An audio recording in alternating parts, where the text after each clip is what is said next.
Hello, everyone. I'm Barbara Hamley. It's a conversation that no African-American parent can avoid. Talking to our children about race, racism, and how to survive and thrive in a society where white people hold the power. But what do white parents tell their children about race? How do they teach their children to be race conscious while at the same time understanding their own identity and place in society? Is color blindness the right message? Up next on Another View, provocative conversation with Dr. Jennifer Harvey, author of Raising White Kids. Stay tuned. Another View is next.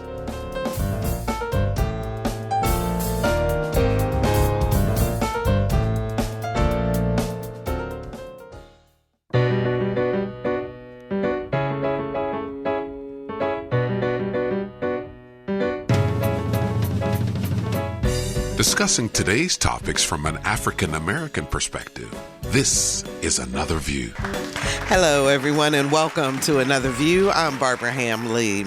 So I remember several years ago the astonishment of some of my white colleagues here at WHRO when my producer Lisa Godley and I discussed having to have the talk with our kids. You know, how to behave as an African American if stopped by police. Our colleagues thought at first that the talk was about sex, and they were amazed that we had to have conversations about race with our children, which made me wonder, what do white people talk about to their children about race? And if they do talk about it, what do they tell them? That's why I was so excited to get a copy of the book, Raising White Kids, Bringing Up Children in a Racially Unjust America by Dr. Jennifer Harvey, a writer, speaker, and professor at Drake University in Des Moines, Iowa. Her work focuses on racial justice and white anti-racism. She's the author of several books, contributes to the New York Times and Huffington Post, and is ordained in the American Baptist churches. And we are so happy to have her as our guest here on Another View. Dr. Harvey, Jennifer, how are you? I am well. Thank you, Barbara. It's so good to be with you. Thank you so much. So I must tell you that prior to today, I speak all over Hampton Roads and I MC lots of programs and so forth, and I take the opportunity to promote Another View whenever I can. And when I have told African Americans in particular about the fact that we were going to have you on, they were really curious about what's her perspective and what do you think she's going to say? And when I said it to white people, I got one of two responses, either complete shutdown, which was the majority response, or, really?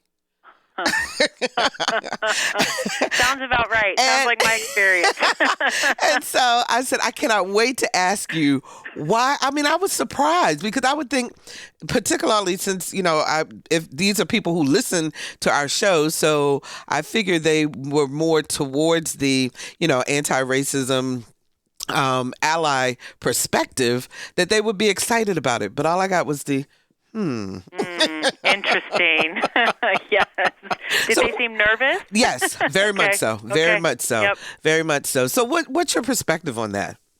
Well, my perspective, quite simply, in some ways, gets back to what you said in the intro, that white American families, we know that Black families, Latino families, have the talk and many, many versions of it with their young people, their children from young ages and on in this country.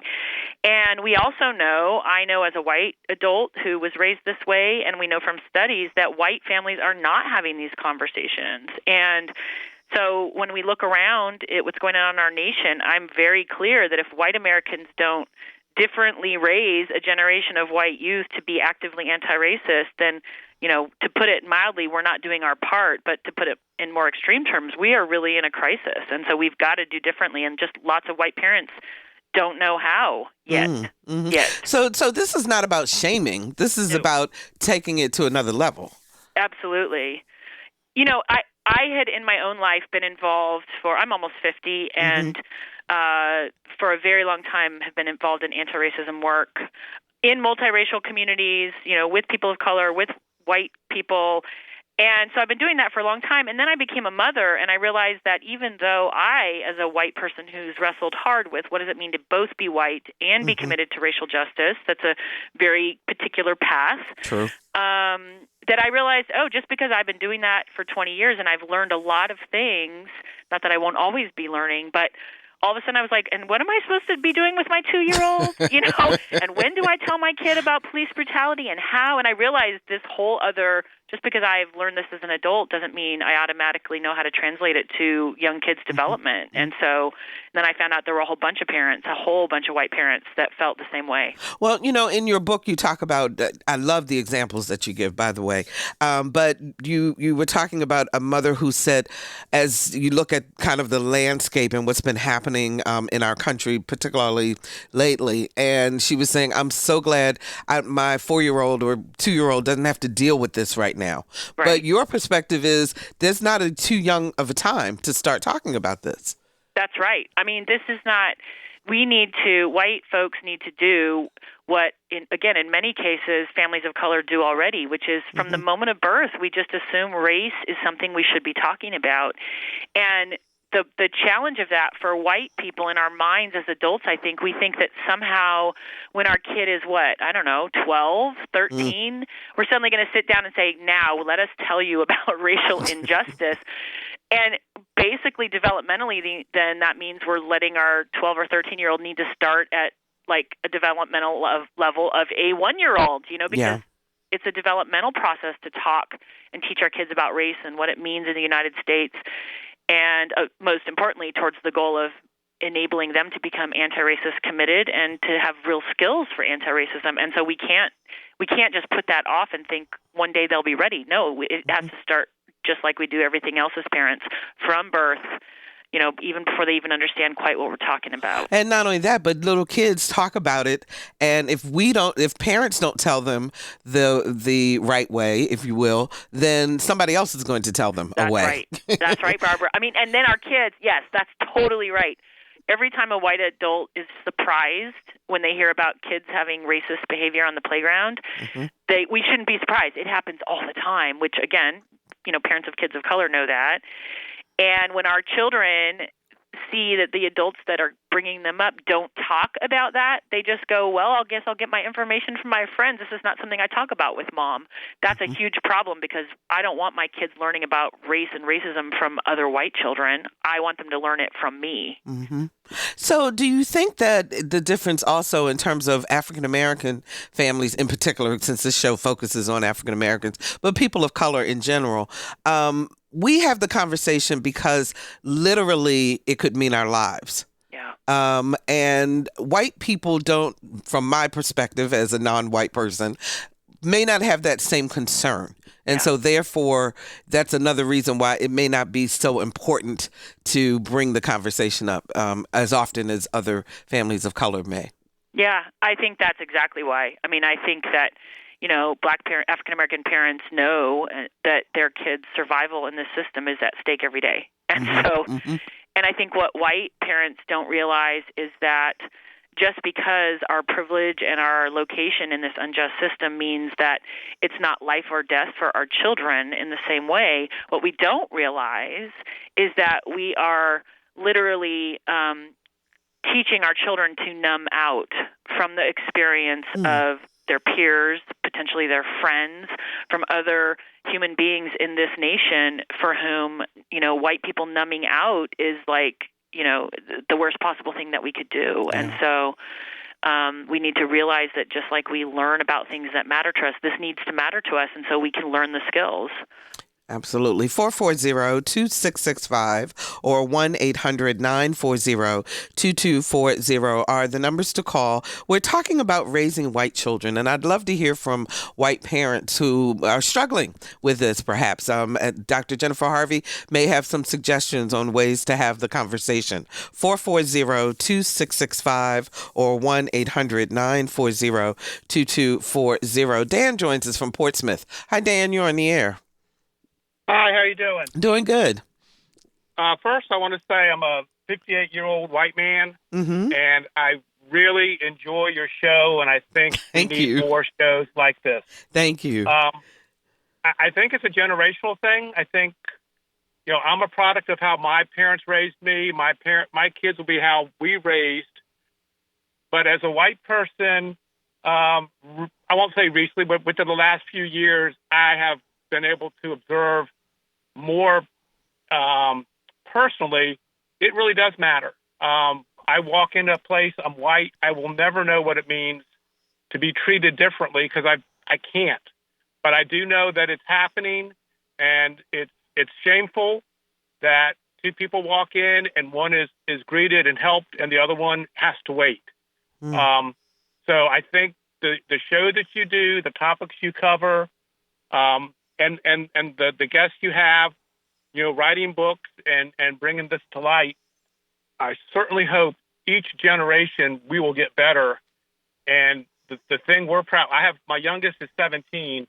The thing we're proudest of is when they talk about their friends, they talk about them and there's no conversation about whether they are Latino, African American, European.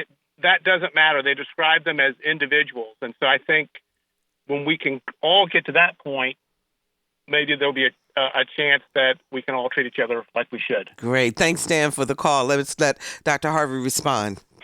So a couple things. One is that I hear this narrative a lot, and I so appreciate the what you shared, Dan, about the generational shift. And it's certainly the case that generationally there's some different things happening with young people today than, for example, how I showed up in the world, being raised by a generation that came before. But one of the things I think one of the places we're stuck in this country, and lots of white Americans are stuck, is thinking that just because we have taught our kids a value of equality, whereas in the 40s, 50s, and 60s, maybe more white parents were actively teaching prejudice and bigotry, that our youth are doing better. And because I teach college students, 19-year-olds show up on our campus, I have really come to understand that it's actually our youth are more open to racial difference, but white youth are not any more equipped to talk about race and racism in meaningful ways than I was as a 19-year-old. And so, when I say in my classes, we're going to talk about race today, students of color are like, great, we're ready to go. Let's talk about this. Let's dive deep. And white young people panic because they're like, can we talk about abortion? That'd be so much easier, And it's because even though they've been raised, many of them, with this message of value equality, treat everybody the same, that isn't the same thing as actively and explicitly teaching them about race and difference and racism and anti-racism. And so they are not actually really equipped to be very engaged in interracial and multiracial coalitions. And, Dan's young person, he describes this, sounds a little bit of actually kind of an exception. Most white youth, in my experience, still feel really it's not that they're actively racist, but they are still really afraid and not sure what they are and aren't allowed to say and do, and they're worried. And so we actually I think we need to sort of intervene in the generational moment, and we could yield some really different results if we do that. Well, I spoke with another white parent, and that person said it never comes up in our house, and so therefore it's not an issue. And we've never discussed it. It's never an issue. And from my reading of your book, you said that's also a problem because you have to talk about it. Yeah. I mean, it's a misperception. So, yeah, it maybe doesn't come up, but that doesn't mean that a person's child or teenager isn't experiencing, observing it, navigating it in the world. And so white parents, especially if we're living in really segregated enclaves, part of the reason it doesn't come up is because we tend to live in very white neighborhoods, and so that's a problem. But we have to realize that we need to proactively make it come up, right? Because otherwise, we're just sort of releasing our children and hoping for the best. And every study out there will show us that the best isn't what's going to happen. So, Jennifer, you talk about the fact that teaching colorblindness, which, for me makes my skin crawl because from an African-American perspective, we say then that means you just don't see us at all, which means we disappear. But you say teaching colorblindness is not the way to teach about racism. Can you expand on that? You bet. I mean, one major problem with colorblindness and what's so troubling about so many white adults still today thinking, but I just taught my kid to value everyone the same, is precisely what you said. I mean, people of color at this point have made so clear that we want our racial identities to be recognized, valued, and celebrated and understood. And so it's sort of like it's a kind of a aggression, actually, that sort of masks itself as equality. But a serious problem with it is that it's not possible. Our kids, just because I say we value equality, so everybody's the same, my child still goes into a world where racial difference matters and they see it. So it's literally not possible not to notice difference unless there's an actual colorblind impairment. And the other problem with colorblindness is that it has a very insidious message in it, because usually when white parents are saying to their kid, we don't take difference seriously, we just value everyone the same, we're talking about someone who's African American or who's Latino or who's Asian American, and what our kid hears is, that we're going to treat them the same. We're not going to hold their difference against them. And so it sends this actually really negative message about difference, about dark skin, about racial identities beyond white folks that white parents don't mean to be sending, but absolutely sends nonetheless. And so it just really fails on all of these levels. So when you are, you bring up an example in the book where you talk about, and this has happened to all of us, where a little kid will blurt something out that is racially charged. A little, there's a black lady over there, or whatever. Give some concrete examples for our parents out there listening in terms of how to deal with that, because it really comes down to not only what the child said, but also what the parent's level of discomfort is in terms of dealing with it. Yeah. So, this is like every white parent's recurring nightmare. My kid's going to be in a grocery store and point at someone who is African American and say something about their skin color, right? And so what I really think white parents need to hear is, okay, a moment like that happens, we need to do with that what we always do in terms of redirecting children's rude behavior. We need to acknowledge the person to whom they were rude and say something like, and it's not perfect and everybody's going to respond differently, but hey, I don't know if my child, if that offended you, but I'm sorry that my child just behaved in that way. And then I'm going to turn to my child and say something like, yep, honey, that person has beautiful brown skin, but it's rude to point at people. Okay? And then I'm going to later return to, and so that I don't let that message just be all it sticks with, guess what? If my child is pointing at someone in the grocery store, I have not yet desegregated my life enough, because that's information that my child still is sort of shocked when they see someone who is, racially different. Yeah. And I use that as a really central prioritizing message around, I need to do some really proactive work here to diversify, the books we're reading, the shows we're watching, the communities that we are engaged with, and sort of, proactively move from there. But I always need to acknowledge in the space the person to whom my child was rude, and not shame my child and sort of then make it feel like, they did, I don't want my child to take in there's something wrong with being black. I shouldn't be noticing that because there's something bad about that, right? I need to make sure I really, I redirect the behavior, but say, yep, brown skin is beautiful. And then I need to take some really proactive steps from there. Our phone lines are lit up, but I want to talk about one other thing before we start going to the rest of our callers. And that's the whole idea of, so as a white parent, you have to teach pride in who you are as a person. But how do you balance the whole idea of privilege with responsibility? Yeah. That's a loaded question. I know it is, but it's the $1 million question. It's like the white guilt thing. Like, how do we teach kids truthfully, white kids, without inducing guilt? Exactly, because they're not, and you hear this a lot. We, particularly people of color, hear a lot. Well, just get over it. I wasn't a slaveholder. I didn't do those things to you, and that's not what it's about.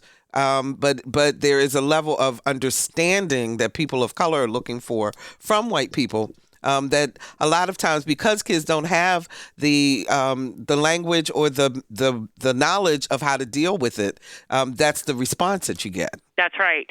What we've got to do as white parents or parents of white children is recognize that part of teaching our kid to feel good about who they are as a human being, if they're a white kid, that has to include teaching them they have agency for anti-racism. And so in white families, it simply cannot be, oh, we're proud of being white. I mean, that's just not a thing in a white supremacist society, right? Mm-hmm. But that's different than saying to my child, oh, you are responsible in a guilty, like it's your fault way for all the inheritances of your privilege. No, what I'm trying to teach my children by speaking it, by modeling it, by journeying and partnering with them is, look, this is the system that we are living in. And yes, in this system, African-American people are not always safe. And yes, because you are white, you are more often safe. And we want to live in a world where everybody is safe, and that's why we're making the choices we make as a family to stand up for racial justice, to be part of organizing, to teach you all this stuff. It's not so you can stay stuck and feeling bad. It's so that you can build a sense of identity that in part is around a commitment to being an anti-racist, committed white American. Mm-hmm. But it also doesn't take them to that level of also feeling like they also have to be the white savior. Well, that's right, because, yeah, that's right. And that's this, like, this line that we have to always dance when we're talking about white folks being involved in racial justice. Right. I don't want my kid thinking like she has something she's got to like give to her peers that somehow they need from her. But I like her to think about it. I want my two kids to think about it in terms of, you know, active allyship and co-conspirators and friendship. Like, what does it mean to be a good friend to someone who's being harmed? You have their back. Right, absolutely. 440-2665 or 1-800-940-2240. If you call and the lines are busy, just hang on because we're getting ready to open up some of them. June joins us from Virginia Beach. Hi, June. You're on the air. Hello. Hi, can you turn your radio down, June, please? Sure. Okay, go ahead. Yeah, I'm a 65-year-old white woman. I was married to a black man for 25 years, got married in 1974. I have two adult biracial children. Mm-hmm. I have one grandchild that's triracial and the other is biracial. I also have taken a lot of courses in college. The best one I ever took was African American Studies. I really believe, and here's the thing, not only did I learn what should have been taught in high school, but the people in class learned about what I went through being married to a black man. We were threatened by the KKK. But anyway, my thing is that I think it should start with school books. I really believe that. School books, it just shows what wonderful, how wonderful white people are. They were the saviors of the world, which was bull crap.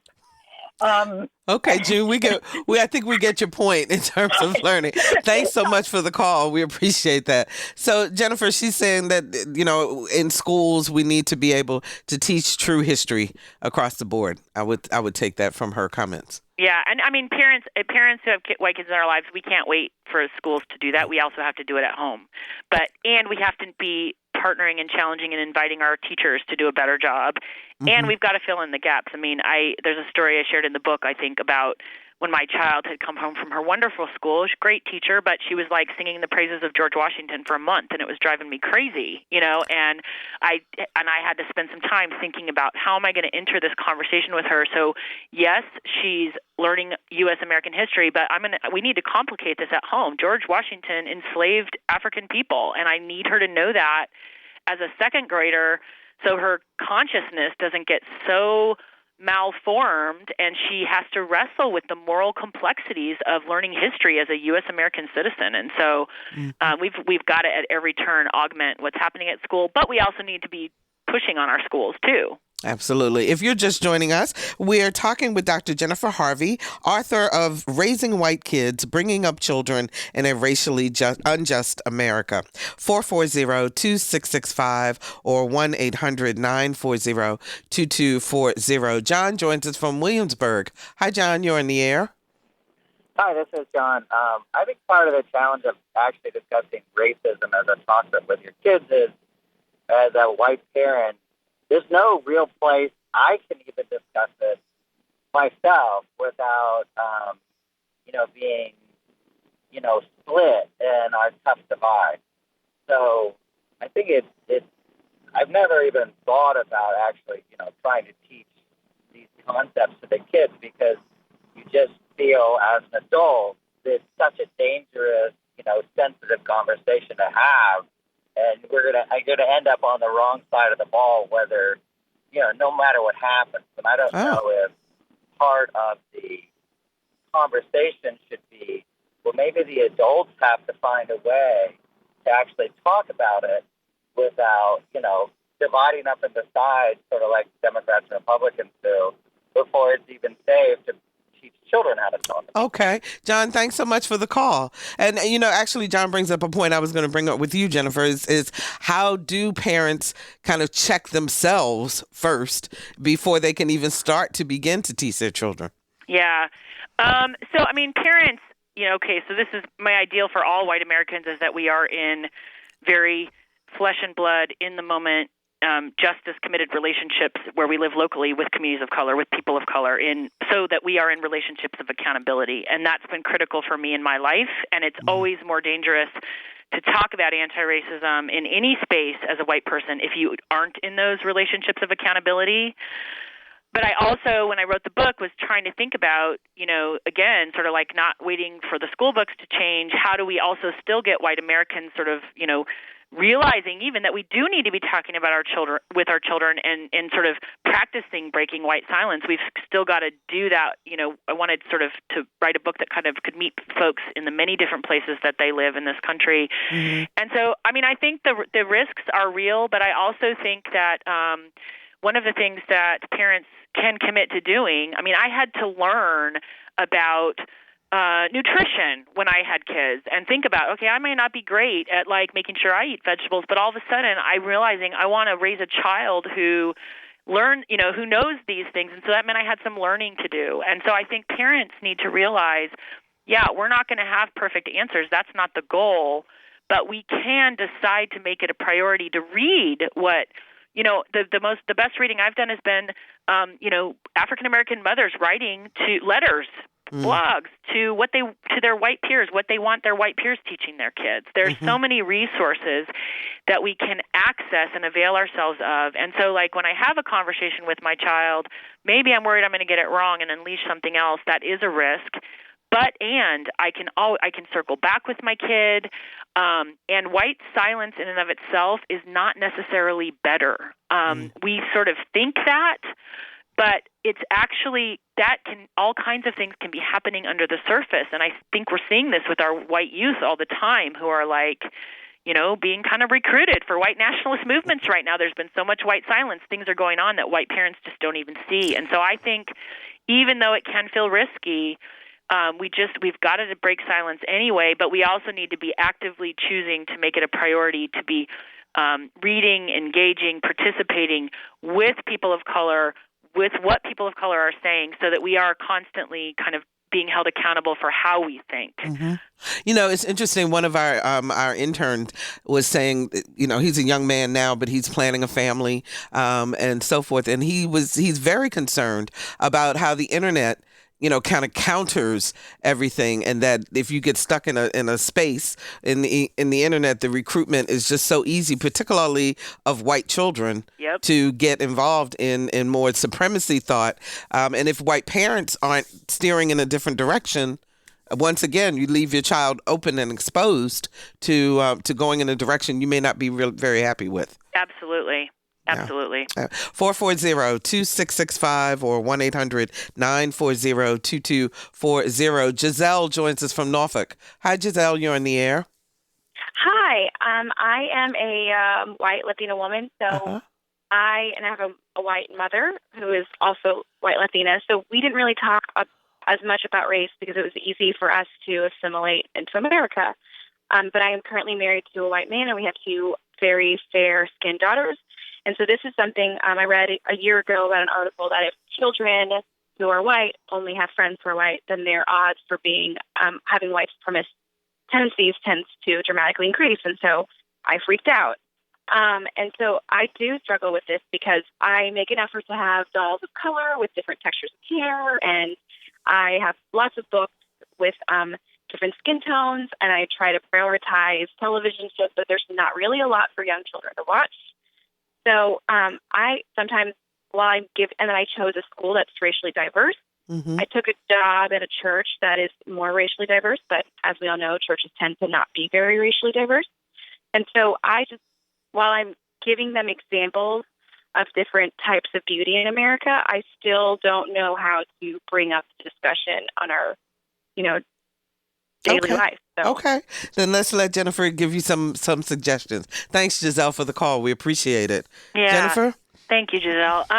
So I think when our kids are young, it sounds like what Giselle is already doing, making sure robust imaging media that's diverse is in their lives, but then just kind of practicing talking about it, which can feel awkward for white parents or even, white Latinas who maybe have assimilated. If we haven't practiced noticing difference, we've got to sort of just go, okay, this feels weird, but I'm going to do it anyway, and start saying, oh, look, this doll has brown skin, and this doll might be African American, and oh, this doll has peach skin, and she's white, and just kind of getting that language flowing between ourselves and our children. That the more we do that, the more it sort of normalizes for both of us that this is something we talk about. We make these observations. Mm-hmm. That's important because then the next layer for our children has to become noticing things like, and this sometimes comes through us like asking questions of our children like, oh, I wonder why there's only white children in that cartoon. Well, that's kind of strange because, when we go to school, there's lots of black children, there's lots of Latino children. I wonder why the show has only white children in it. And those kinds of questions can help our kids start to notice racial injustice and overrepresentation in the media. And the more we sort of have those kinds of conversations, then it's more likely that we're going to know when, for example, our kid has something happen at school and they observe racism. And the next thing I know, my kid is saying to me, hey, so-and-so on the playground said, I won't play with you because you have brown skin. If my kid thinks we talk about race, they're more likely to report those kinds of things to me, and I can say, wow, what do you think was going on with your friend? And what do you think you should have done in that moment? And we sort of build this racism, anti-racism layer on top of the sort of normalizing of both difference and also our communication about difference. And so, it does take, I think, actively creating moments. We can't just sort of wait for it to happen, but we can notice like, oh, and then if I'm at my husband's house, is there ever a time where someone at the table says something racist? And if that person does, do people challenge that person? Yeah. And am I thinking like, oh, my 4-year-old is watching white adults be silent in the face of racism? What's that message, right? And so we're constantly scanning the environment and looking for opportunities to value difference, to notice when racism is happening and find ways to help our kids notice it, and then really paying attention to our own behaviors when racism pops up so that we are modeling for our children, oh, it's not normal to be silent when you see racism. The normal thing to do is say, no, that's not going to happen around me. Yes. Let's talk about that. Jennifer, I could hear the parents of people who say to me all the time, when you were saying to say to your child, oh, this doll has this color skin, so forth and so on. We get on Another View all the time, the reason that there's racism and things don't change is because you keep talking about it. If you stop talking about it, it'll go away. And, so you're saying, no, we got to talk about it. I don't know how we think. It's like with nothing else do we think when there's a real thing happening in the world, which racism is. There's almost no other part of human life where we think something really bad is going on. The best thing to do is not address it. I just don't understand. That's like saying, we have the disease of cancer in our society. Let's just not talk about cancer. It will go away. Let's ignore it. Exactly. And it'll go away. Also, that claim also shows how much, and it's white Americans who tend to, now I know that there's people of color in the country who sometimes think maybe we shouldn't talk about it. I'm not grouping everyone together, but it tends to be white Americans that somehow think that, and the underlying message there, you can see it, is, oh, there's something wrong with celebrating differences, and there's not. Racial difference is wonderful in this country. African American communities have legacies and cultures and politics and all this stuff what a loss if we just stopped talking about that. The problem isn't race in and of itself. Exactly. The problem is racism. So you spend time in this space, and you're comfortable being around people of color, and being the minority in the room and so forth. A lot of white people I hear say to me on occasion, well, how do I get connected, or how do I feel strange just kind of showing up at a black church, or just showing up at an event that's predominantly black. Do you have some suggestions for parents on how they can ease their way into being able to create relationships with people other than people who look like them? Yeah. So, I mean, I think one of the things we have to do as white folks is go, okay, the fact that I may feel uncomfortable in this space, what we sometimes do is project that on the folks in the convening organization and go, well, maybe they don't want me here. But a lot of, and there are organizations and spaces that are only for people of color. And so, of course, white people should not go in those spaces. Mm-hmm. But most of my experiences, especially in churches or community organizations, black people in Des Moines, for example, are very supportive and welcoming of white folks showing up to participate in the NAACP, for example. Mm-hmm. And so the first thing we need to do is recognize that that's white discomfort more often than it is actually that, Latino communities don't want us there. Mm-hmm. The second thing is we need to just do it.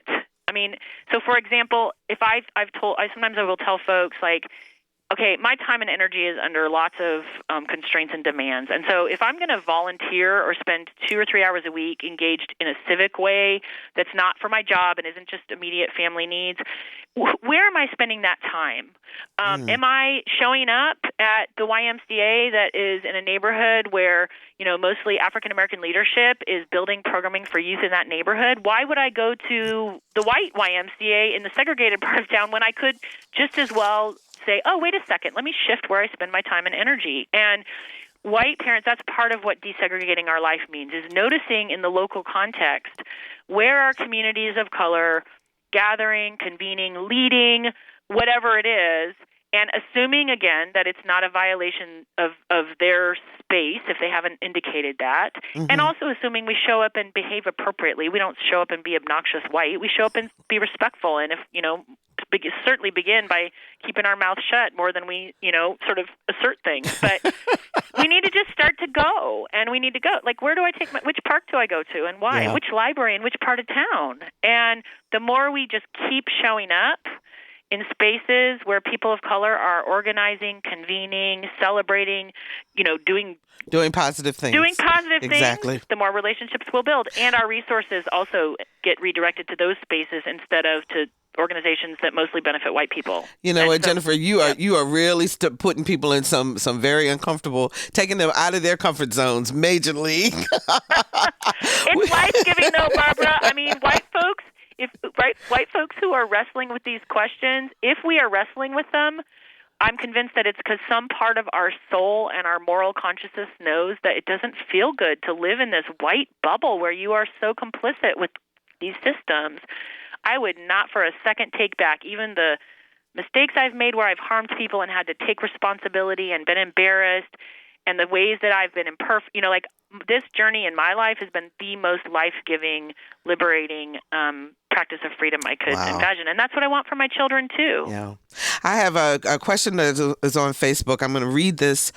So a gentleman by the name of Fred said that his African-American daughter is married to a white man, and on a recent visit with her in-laws was told by a very young nephew by marriage that he was not allowed to touch brown people. And then he says his 8-year-old daughter has a classmate who is biracial and insists that she's white, even though she doesn't look it. And he wants to know who's teaching who what. But let's take the first one, the young nephew. Can give an example of how a white parent then could turn that into a teaching moment, because it really is not the responsibility of his African-American daughter. Oh, right. To do that. Oh, yeah, no. I mean,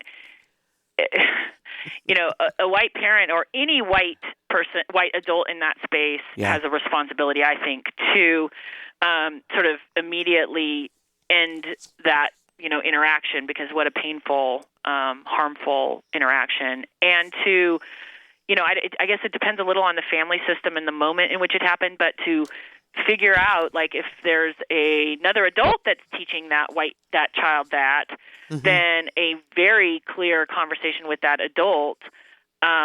But also, if I'm an aunt in that situation, for example, even if the adult, the parent of that child who did that, is not on board, I'm going to also realize I have a obligation to start an active relationship around this with my niece or nephew, my white niece or nephew who behaved in that way, regardless of the adult behavior. Because I think that example is such a powerful example of, I think, some of the worst racist messaging our kids get comes from family systems where there's a member or two of the family who's actively teaching racism, and the rest of the participants in the family network just sort of tolerate it and are quiet about it, and then look what our kids absorb. And so being willing to take it on, which, I mean, that's more than just uncomfortable for white folks. That sometimes causes real fear, and sometimes there's consequences. I mean, I've had breaks in some family relationships when I have said, no, this is not going to happen. I'm not going to be present and have this kind of conversation happen here. And so, no, this is not okay. Wow. It does. There is sometimes a cost, but man, I'm not going to trade my child's humanness for staying in a family relationship where, you know, they're being taught explicit racism if it means I'm supposed to be silent. I'm not going to do that. Your children sound fabulous. I would love to meet them. We'll see. I mean, they're young still. I might be coming back with a therapy jar in 10 years. Let's talk to Mary in Franklin. Hi, Mary. You're on the air. Oh, Barbara, this is Mary Alice. Hi, Mary Alice. Hey, how are you? I'm good. I've got two comments. One of them is kind of serious, and the other one is maybe a little lighthearted. Years ago, when I was in high school, I was running for office for student government, and I chose a friend of mine, Angie, as my campaign manager. And I chose Angie because I admired her, I respected her. She was smart as a whip. She was my friend. And she was also African American. Mm-hmm. And a teacher of mine commented to me that I had made such a wise choice because I would be able to attract the African American vote. And, of course, I was a teenager talking to a teacher, and I didn't say anything, except maybe I told her that I chose Angie because she was smart, and I knew she would do a great job. But you know, that hurt my feelings even way back then. Yeah. I think, Jennifer, you can relate to an experience like that, can't you? I mean, in terms of a teacher or someone making a comment as a young person and how they react to race. Oh, yeah, all the time. I know. Yeah, I'm sorry that happened. Like, those stories are painful, and that happens to our young people all the time. Yeah, absolutely. Are you still there, Mary Alice? Yes, I am. And I have one other comment. Sure. When Adam, my stepson, was a little fella, he was probably about 9 or 10 years old. It was Christmas time, and there was a Salvation Army bell ringer out in front of a store, and this man was African American, and Adam goes up to him and he says, "Man, you have good rhythm." And well, I was a little mortified, you know, because I'm coming from the perspective, well, that is a cliche that, you know, that all black people have rhythm. Yeah, exactly. But Adam didn't mean it that way. He meant it as a compliment, and he really liked it that this bell ringer was getting into his bell ringing. So sometimes, Jennifer, we can our children may mean one thing, and we can miss because of our own biases. We can take that to a different level. Yeah, I mean, sometimes it's that it feels so loaded for adults, and so we impose a bunch of things on our kids. Yeah, and I think I've relearned that over and over again, that sometimes my kids will say something and I kind of freeze and panic, and then I realize if I can take a deep breath and ask a question, that actually they know a heck of a lot more than I do sometimes, and are not nearly as that, you know, I need to sort of not sort of overimpose on them my adult anxiety. Mm-hmm. I think a lot of white parents have that, and we need to sort of avoid that. Mary Alice, thanks so much for the call. Yeah. Jennifer, that to your point about that, if your child asks you, as a white parent, asks you a really difficult question about race, and you don't know the answer, what should you do? Well, I think that, not that I always successfully do this, but I think we need to practice saying, that's such a great question and I don't know the answer. Let me find out. Or depending on the question and the age of the kid, hey, maybe that's something we could read about together. And I think, like what I love, like what's so painful about Mary Alice's story about one of the things about it as a high schooler is like what I want for my kids and what I want for white youth is that when they have those experiences where racism is imposed on them by white adults and they that the assumption they have is like, oh, I have a community of adult mentors who care about me that I can talk about this with, about this thing that happened at school. And the same thing that if I don't know the answers or something, my hope is that I help myself know I can learn. I'm going to need to keep learning. There's no way I could know all the answers to this. I'm also going to make more mistakes. And so I need to show my kid like, ooh, you know what? When I explained this to you yesterday, I actually had it wrong. And now I've learned something different. And so I made a mistake. And look, we're all still growing in this journey. So that, we don't have to know all the answers. But we have to be willing to learn. And we need to just constantly invite our kids on the learning journey with us. Absolutely. So parents should not feel like they have to know everything. So we've got about a minute left, maybe a minute and a half left. So give a word of encouragement to white parents that are really, really genuinely interested in raising non-racist white children. My word of encouragement is the more you break silence, the less awkward and uncomfortable it feels about breaking silence. And that if we can understand that silence is not better than avoiding the risks that might come when we break silence, then we can learn and grow a generation of white kids who really can, inside out, understand what anti-racism means. We can do it. And move beyond the guilt. This is not about guilt. Not about guilt. It is so not about guilt. Absolutely. The book is called Raising White Kids, Bringing Up Children in a Racially Unjust America. Are you planning to follow through with the sequel? Oh, I'm working on a couple of things over the next couple of years, so I don't know. I'm not quite ready to talk about them, but sequels of some sort will be coming, yes. Thank you so much, Barbara. We so appreciate it. That is Jennifer Harvey, the author of Raising White Kids, Bringing Up Children in a Racially Unjust America. And we will be right back.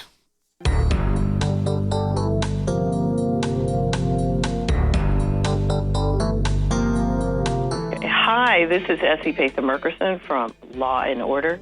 You are listening to Another View.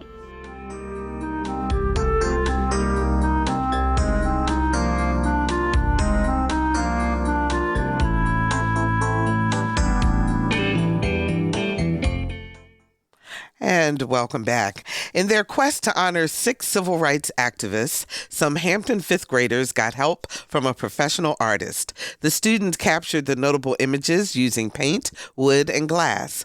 These mosaic murals now hang in the breezeway at Barron Elementary School.